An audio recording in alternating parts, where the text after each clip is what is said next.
Boys and girls, or rather boys and girl, today we're looking at narrative comprehension, and then we'll be looking a little bit at current affairs.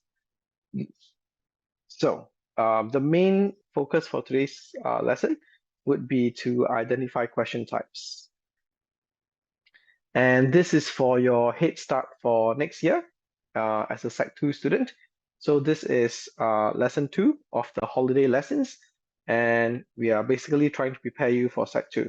Now, keep in mind that Sec 2 and Sec 1, there really isn't a really big difference in terms of the exam format and everything. It's just that when you're in Sec 2, right, the passages become slightly harder and the questions might become slightly harder as well, but that's about it. So Sec 1 and Sec 2, no big difference in terms of the formatting and everything. Your teachers in school might be teaching you a little bit more regarding different formats that you might have to write on for your situational writing, but apart from that, I think, yeah, it's really similar. Okay. Okay, let's continue. So today we're covering narrative comprehension, and we are looking at some question types basically. So the first question type would be literal understanding questions, and that would be the ones where you can get the answer from the text directly, right? Sometimes you can get it from one paragraph, sometimes you have to look at a few places in the text, but if you combine the answers together, you can basically score full marks for it. So that's the first type. Second type would be your inference questions, and you can't get it directly from the text. You have to make your own guesses based on the situation given to you. The third one, evidence question, that's the one that requires you to quote stuff from the text. Like they will ask you which sentence in the text tells us that blah, blah, blah, or which phrase in the paragraph 4, or which phrase in paragraph 5, that kind of thing. You have to look for the correct phrase or the correct sentence, and then you have to use quotation marks and list them inside your answers. And lastly, vocabulary in context would be those questions that test you on your understanding of vocabulary. So basically the meaning of words. So there are a few ways that they present it. They might ask you, out of these two, out of this sentence over here, which word has the same meaning as blah, blah, blah, blah, blah. Or they might say, look at this paragraph, okay? Can you give us two words that has the same meaning as so and so forth, or has the opposite meaning to so and so forth? So that would be vocabulary in context. Keep in mind that over here, they might use the word synonym and antonym. In case you forgot, they actually taught this to you in primary school. So a synonym is a word with same meaning.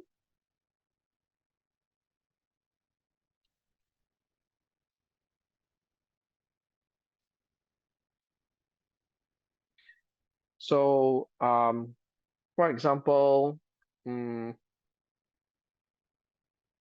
cold and the word chili, these would be synonyms, right? And then the opposite to a synonym is an antonym, which is basically a word that has the opposite meaning. For example, tall's synonym is short. Right? So in your questions, they might ask you for synonyms or antonyms. They might give you these words directly, so you got to remember them. So they might appear in this way as well. Instead of saying antonym, they might say, look for a word that is synonymous, okay, to something else. And then for antonym, normally they'll just say antonym, right? I'm not sure if there's a word called antonymous. Let me just search it up on Google and see whether that exists or not. I haven't heard it used that way before, so not sure. Don't want to give you the wrong information. Yeah, according to Cambridge Dictionary, it does exist. So sure, if you see antonymous, it means it's the opposite meaning to another word.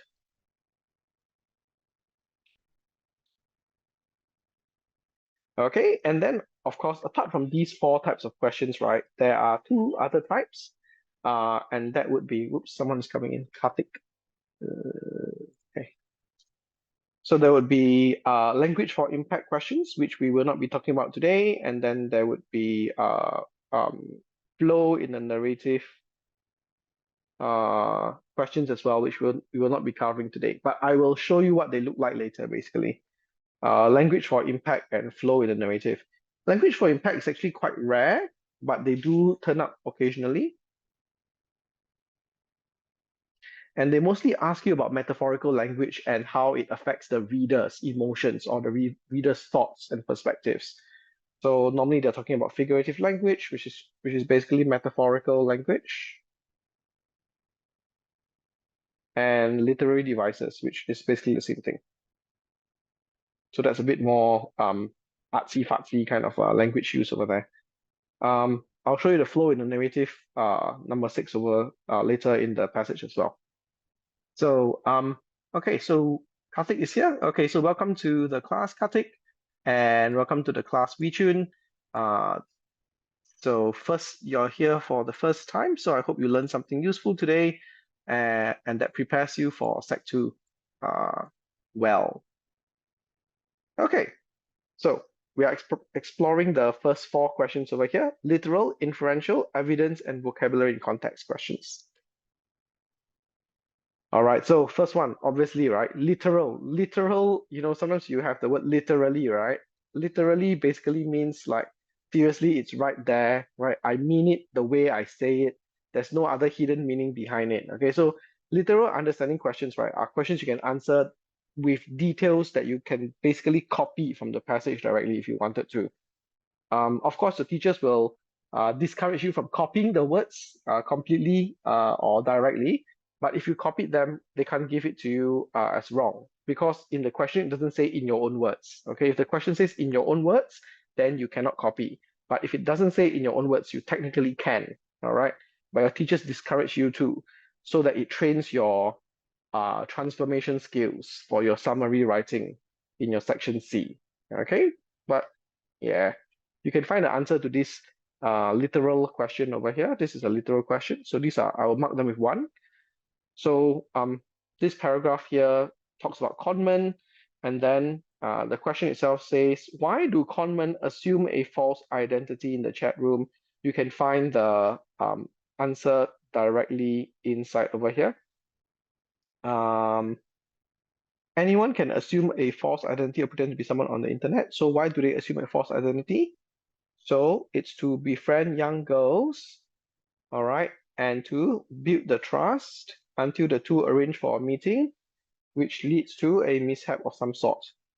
Now, you can combine them together, and you can write them as it is, or you can do a bit of a rephrase here, which I will do. So I will answer this literal understanding question with they assume false identities in order to, how should I rephrase this? Build trust in order to foster a relationship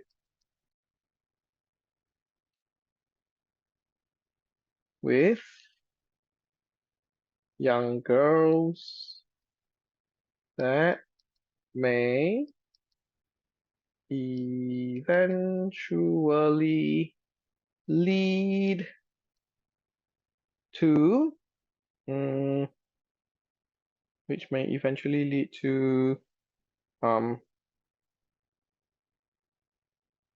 criminal behavior. Right, something like that, I guess. Mishap, I think over here means like criminal behavior. So they're con men. They either con them of their money. Normally, young girls don't have much money. Most of the time, they con them, in order to exploit or manipulate them into maybe exposing themselves, like their nude photos or something, and then posting them threatening them, to post their photos on the internet and stuff like that. And then these young girls might, kill themselves, or they might just be very desperate to get money for these con men, so on and so forth.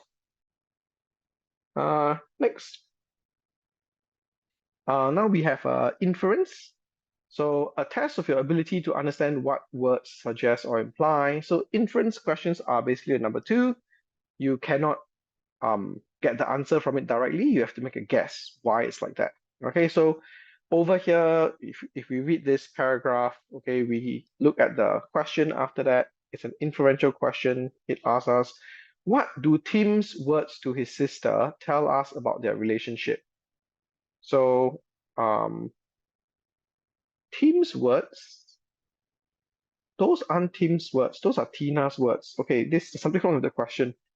It's Tina's words to her brother. What is up with this question? Tim didn't say anything in this passage, basically. So Tim and Tina were not just siblings, blah blah.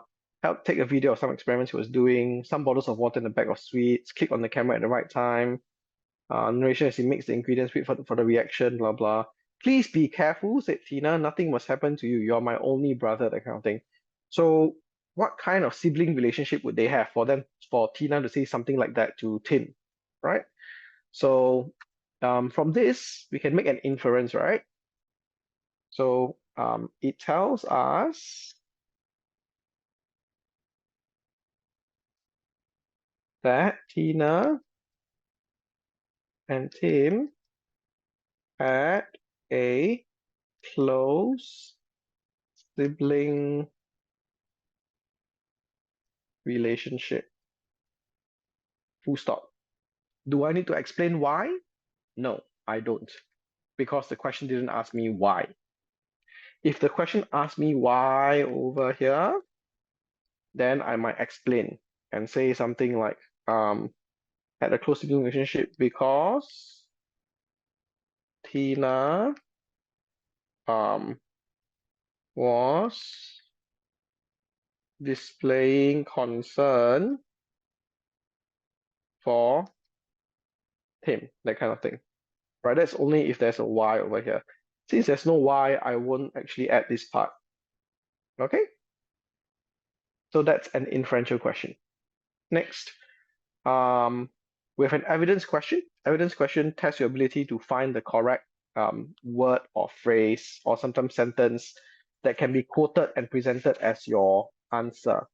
All right, so it also tests your ability to justify for some points of views. For example, in this paragraph over here, they ask us, so this is a third type of question. How do we know that London has many visitors from all over the world? Right? So we definitely know that because of this sentence, right? Or rather this phrase. From here to here. So in this sense, since it's an evidence question, all right, normally evidence questions will have the word quote, but this one doesn't. Okay, but just for you to make sure, there's normally the word quote for evidence questions. So you basically quote, right, this part here directly, open inverted commas, close inverted commas.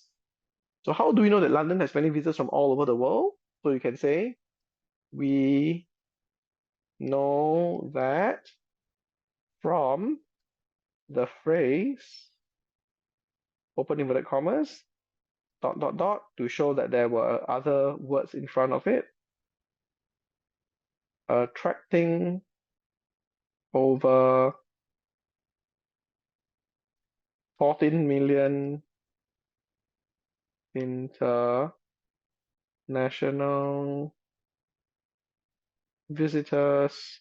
Oops, I can't close inverted comma it first. Attracting over 14 million international visitors a year. Close inverted commas. And that's your answer. So the hallmark of these types of questions, right, would be this. You actually quote stuff, okay? And then from the text directly. That's what we know as an evidence question. And finally, last one, question 4, vocabulary in context, right? it will ask you about your understanding